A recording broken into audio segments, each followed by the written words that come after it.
Panji, mau ditampilin Panji nih. Ya, Panji. Kelebihannya Panji nih. Ya, Panji Pernah masuk rumah sakit nggak Panji itu? Belum pernah. Yakin? Ya, kalau misalkan pernah pun tetap sembuh ya gimana tuh? Nah, pernah nggak itu masalahnya? Karena Paulus nggak pernah masuk rumah sakit. Dulu ada nggak rumah sakit?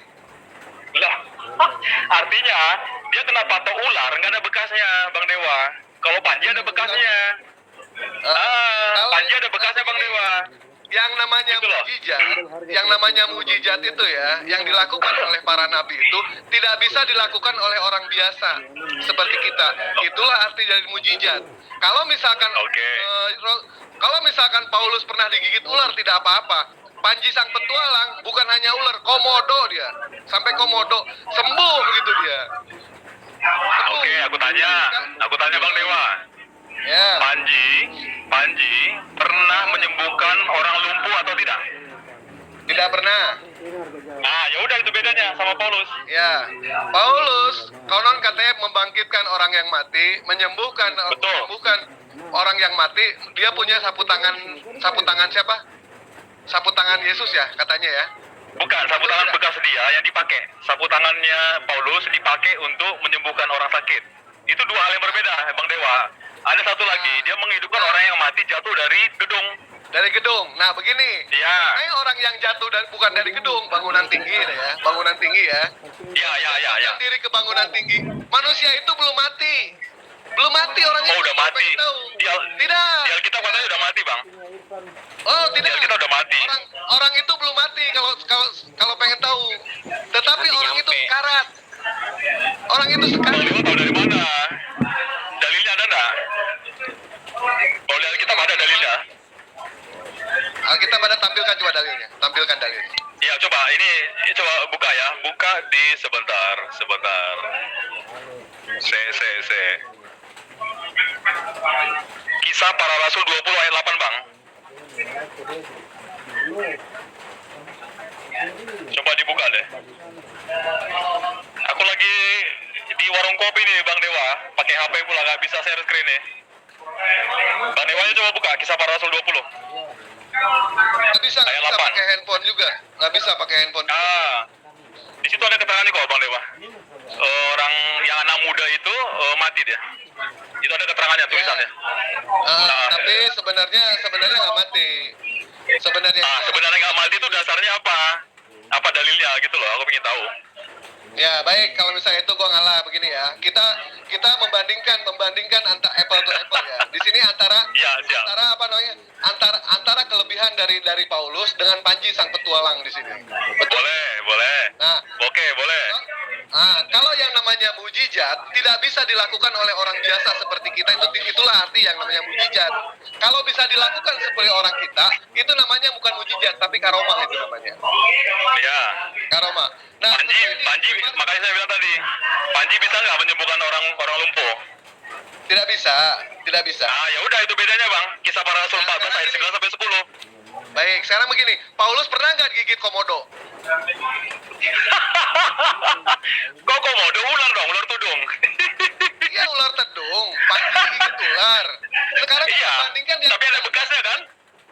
Ada bekas, ada masuk ICU kan? kita jangan lihat bekas atau tidaknya, kita ngelihat itu sembuh. Sampai sekarang pun Panji itu kebal. Sampai sekarang Panji itu kebal. Nah, di Injil Markus ayat 16 yang mengatakan ini tanda-tanda ini akan menyertai orang yang percaya kepada Yesus. Salah satunya adalah digigit ular tidak apa-apa. Betul tidak? Oke, sekarang aku tanya, Bang. Iya betul, oke. Sekarang aku tanya. Panji itu pendeta di Kentucky yang bernama Kodikors, di sebuah gereja ular, dan dia digigit ular, memang tidak apa-apa, memang tidak meninggal, tetapi sempat dalam yang namanya perawatan.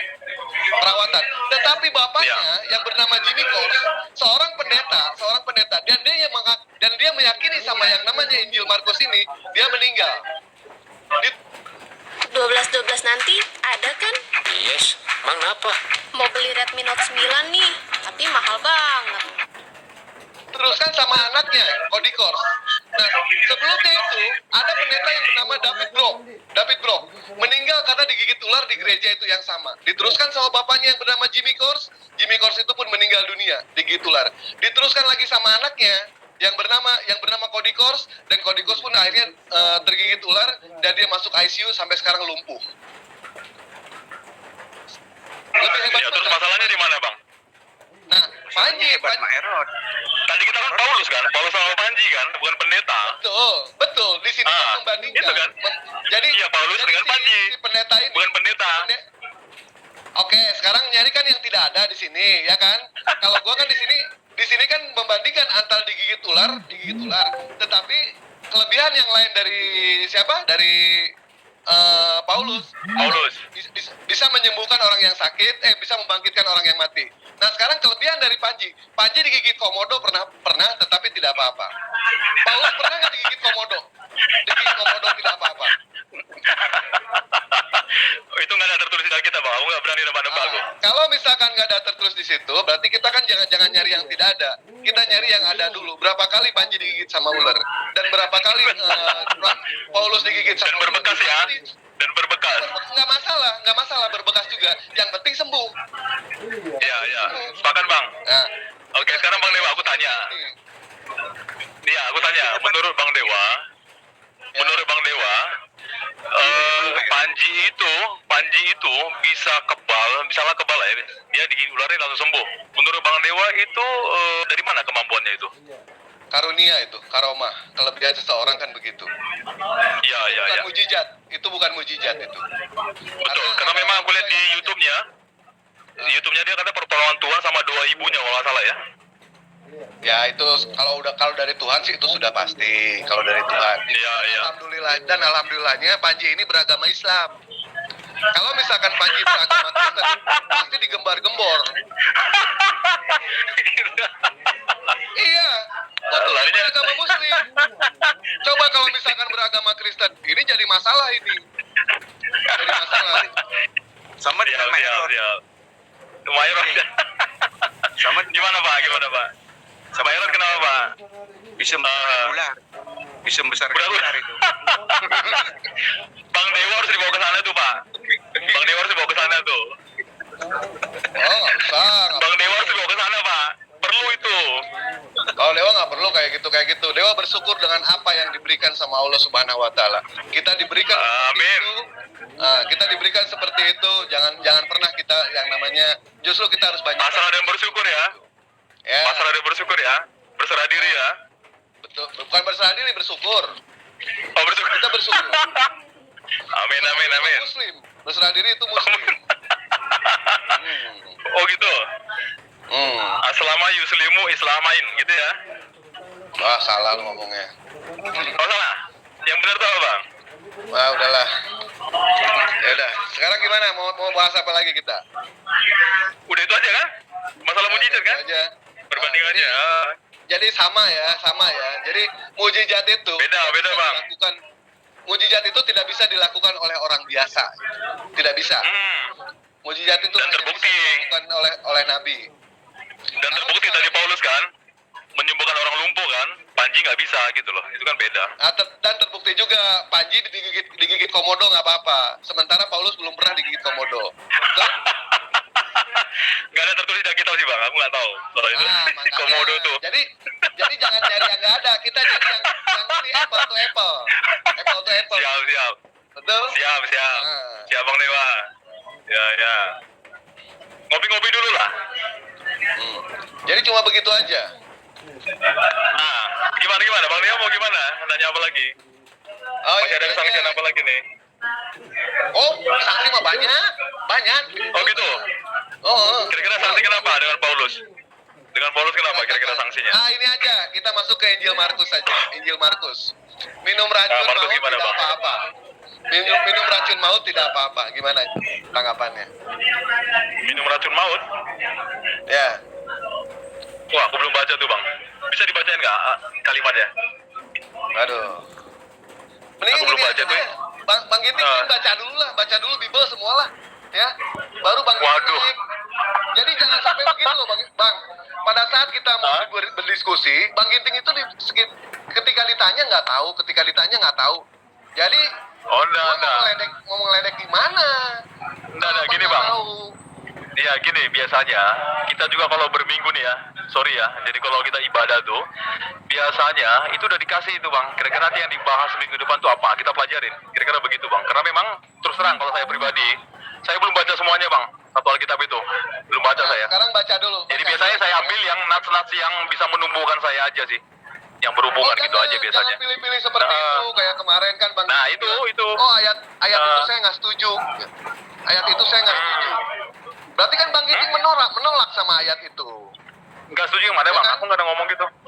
Yang mana tuh? Ya, ketika kemarin Ah. Ana bilang masalah ayat pembunuhan. Masalah Pembunuhan? ayat pembunuhan. Ya. Terus Bang Giting Yang mana, bilang, Bang? saya nggak setuju dengan banyak kok berantakan itu kemarin dikasih. Gimana sih masa lupa? Bukan dipelajari, Yang mana ya? bukan diingat. Enggak Ya, tahu. salah Aku nggak ada bilang nggak setuju. Yang mana ya? Ya salah satunya ini aja, bawalah musuh ke hadapanku, penggallah kepala dia. Kalau misalkan dia tidak mengakui aku sebagai raja. Salah satunya kan itu, ya kan? Iya. Abang kan bilang nggak setuju Iya. dengan ayat itu, nggak setuju. Enggak, penggalnya tuh aku nggak setuju. Nah iya berarti Yang dia kan penggalnya tuh nggak setuju. Iya. Nah, intinya berarti kan nggak setuju dengan ayat itu, berarti ditolak sama abang ayat. Karena sudah digenapi Kristus bang. Jadi kita Yang sekarang berarti kasih siapa? Kristus. Kasihnya Jadi- seperti apa jadi- kasihnya? Jadi Kasih Indomie. hukum Taurat Mausa itu sudah digenapi sama dia bang. Gitu loh. Oleh kasih. Iya tahu di Galatia 3, di Galatia 3 ayat 13, Kristus telah menebus dosa kita dari kutuk hukum Taurat. Bayangkan, ini surat siapa ini Galatia 3:13? Iya, Paulus. Paulus mengatakan kalau hukum Taurat itu adalah dikutuk gitu. Hukum Taurat itu terkutuk gitu. Iya. Nah, Setuju bang. jadi Hukum Taurat ada- Musa maksudnya itu bang. Iya, dikutuk Itu sama hukum Taurat Paulus. Musa maksudnya. Iya. Nah, itu dikutuk sama siapa? Sama Paulus. Sementara Iya. Yesus memuliakan hukum Taurat. Iya, yang 10 perintah Allah maksudnya bang. Oh, 10 perintah Allah, 20, 30, 69 ya nanya. Yang ditanya itu jelas-jelas kalau misalkan Paulus itu mengutuk hukum Taurat. Betul. Sementara Karena memang kita nggak akan mampu melakukannya. kita kan sebagai manusia itu harus berusaha sebisa mungkin. Misalkan di sekolah ada persoalan itu 10. Yang benar ada 8. Insya Allah kita tetap naik kelas. Yang benar Iya, 7. betul. Insya Allah kita tetap naik kelas gitu. Makanya Kalau kita ilmu berusaha pasti. sebisa mungkin. Kalau kita harus bang, harus pasti. Itu makanya dibilang Yesus yang melalui Paulus itu, hukum Tauratnya Musa itu sudah digenapi. Gitu loh. Digenapi Tapi yang sama 10 siapa? perintah Allah, itu kita masih jalankan. Cuman bukan itu dasarnya untuk keselamatan gitu loh bang. Itu hanya aturan hukum-hukum Allah aja gitu loh. Sama tadi seperti saya jelasin, analogi masalah saya berangkat ke Jakarta, saya bawa kendaraan nih. Nah, SOP-nya saya harus jalanin dulu nih. Saya harus ngecek spare part-nya, ngecek oli mesinnya, ngecek bannya, ya. Itu kalau sudah ingat, tapi belum tentu di jalan saya selamat, belum tentu. Walaupun saya sudah pastikan itu semua, gitu loh. Mobilnya saya sudah pastikan bagus nih, bensin sudah saya isi, ya, isi bannya juga saya sudah isi, segala macam sudah pastikan oke. Tapi belum tentu di jalan saya selamat gitu loh, kira-kira begitu bang. Jadi hukum itulah. Hukum itu maksudnya yang saya udah jalankan, tapi belum tentu dengan itu saya selamat gitu bos. Makanya dengan iman Kristus aja itu yang bisa menyelamatkan. Kira-kira begitu Bang Dewa. Oh nggak bisa. Gitu loh. Berarti kalau misalkan abang bilang hanya dengan keimanan Kristus aja bisa selamat, oh tidak mungkin. Karena Kristus Benar. memberikan aturan-aturan bang. Iya, ada hukum. Pada saat abang Benar, ada hukum-hukum Allah Bang. Ada hukum-hukum seperti Allah abang katanya di situ Bang. bilang mau berangkat ke suatu tempat. Iya. Nah terus abang Iya. tidak mengikuti aturan rambu-rambu lalu lintas, abang nggak akan nyampe bang. Oke, sekarang begini, kutanya Bang Dewa. Misalkan nih Bang Dewa nih dari Palembang nih mau ke Jakarta, udah? Bang Dewa udah pastiin semua nih, kendaraannya sudah dalam kondisi baik segala macam. Udah? Terus Abang Dewa masuk tol nih, misalkan ada tol lah. Masuk tol bayar tiket nih. Sekarang pertanyaanku, Bang Dewa bisa pastiin nggak bisa nyampe Jakarta? Insya Allah. Insya Allah kan? Insya Allah. Cuman Bang Dewa kan, kita kan nggak tahu nih. Tiba-tiba cuaca nggak ada yang nabrak dari belakang nih, itu kita yang nggak bisa kita pastiin nggak Bang Dewa? Iya, Tapi secara keyakinannya Bang Dewa, oh aku udah pastiin mobilku bagus ini pasti aku nyampe Jakarta. Kan itu kan Bang Dewa? Gitu loh maksudnya kira-kira. Jadi hukum Allah itulah yang kira-kira jadi jalan yang menuju ke sana Bang Dewa. Tapi untuk sampai ke sana, yaitu melalui jalan keimanan itu gitu kira-kira Bang Dewa. Gambarannya itu menurut saya. Betul. Ya. Memang betul seperti itu. Tetapi keimanannya jangan sampai keimanan yang salah gitu. Mana mungkin abang dari Palembang mau berangkat ke Jakarta, mau berangkat ke Jakarta, tetapi abang menuju ke Cirebon, nggak akan nyampe. Betul, tiba-tiba belok gitu ya. Iya. Tiba-tiba ke Bandung, ke Subang gitu ya. Nah, yang harus diikuti ini petanya siapa gitu kan? Peta Nabi Muhammad, peta Nabi Isa alaihissalam, atau petanya Paulus. Kalau abang mengikuti petanya Paulus, abang nggak akan nyampe. Tetapi kalau Oh, enggak. Paulus itu rasul istimewa itu, Bang. Dia istimewa itu luar biasa. Iya, istimewa dia, Bang. Iya. Extraordinary rasul itu. Sampai dia mengatakan kalau misalkan hukum Taurat itu dikutuk sama dia ya. Itu Taurat Mausa maksudnya, Bang. Yang nggak akan mungkin kita laksanain gitu loh. Sedangkan Yesus aja memuliakan gitu kan. Jangan kau kira lagi. Jika hidup keagamaanmu tidak melebihi daripada orang-orang ahli Taurat, kamu tidak akan pernah merasakan masuk ke dalam kerajaan surga. Nah, mengikuti ajaran Nabi Isa alaihissalam atau Yesus dalam hukum Taurat, itu apa mempoligamikan Tuhan? Apa mempoligamikan Yesus? Tidak. Abang nanti baca Roma 3 ayat 20 kalau nggak salah tuh, 3:20. Habis itu abang baca ayat berikutnya. Memang di situ dibilang, tidak dibenarkan kamu dengan hanya menjalankan hukum Taurat. Habis itu ayat berikutnya, Bang. Tapi dengan iman. Ada jawabannya di setelahnya, Bang. Itu intinya. Jadi bukan hanya melaksanakan hukum Taurat aja kamu selamat, enggak gitu kira-kira. Iya, terus ahli-ahli Kira-kira Taurat begitu. itu menuhankan siapa? Ahli Taurat itu menuhankan siapa? Itu harus tanya mereka tuh, Bang. Aku nggak paham tuh. Menuhankan siapa tuh? Jadi masalah tidak ada di dalam Taurat itu mempoligamikan Tuhan, ajaran mempoligamikan Tuhan itu tidak ada. Tuhan 1, Tuhan 2, Tuhan 3, Tuhan Bapa, Tuhan Anak, Tuhan Roh Kudus, Tuhan kecil, huruf besar, Tuhan huruf apa lagi nih, nggak tahu nih. Nah itu nggak ada seperti itu. Siap. Iya. Siap, Bang Dewa. Pelajari lagi aja sama Bang Ginting ya. Boleh, Bang. Kalau Bang Aku belajar banyak dari Bang Dewa nih. membaca keseluruhan kitab Bible, insya Allah Bang Ginting minimal jadi ateis. Kalau benar-benar Bang Ginting itu punya akal, benar. Gitu ya. Punya akal. Betul sih. Soalnya kenapa? Bang Ginting tahu salah satu rekan David Wood pembenci Islamophobia. Bagaimanapun Iya. dia menyerang Islam, dia sudah tidak mampu. Akhirnya dia mendapatkan hidayah. Pembenci nomor 1 kalau Bang Ginting pengen tahu itu. Dia Gitu ya. mendapatkan hidayah, sekarang masuk ke dalam Muslim. Dan dia sekarang dibenci sama kelompoknya David Wood. Lihat di YouTube kalau nggak percaya. Ini fakta, bukannya Dewa bicara. Iya. Fakta. Baru beberapa bulan yang lalu kok itu kejadiannya. Baru beberapa bulan yang lalu. Islamophobia itu, dan Dewa percaya ya bahwa surga pada akhirnya akan dihuni sama orang-orang kafir yang bertobat. Dewa percaya. Gitu ya. Ya. Siap. Oke, siap. Ya silakan Bang Julus. Bang Jul, silakan Bang Jul. Makasih ya Bang Dewa ya. Siap. 89. 8 8 9. Siap.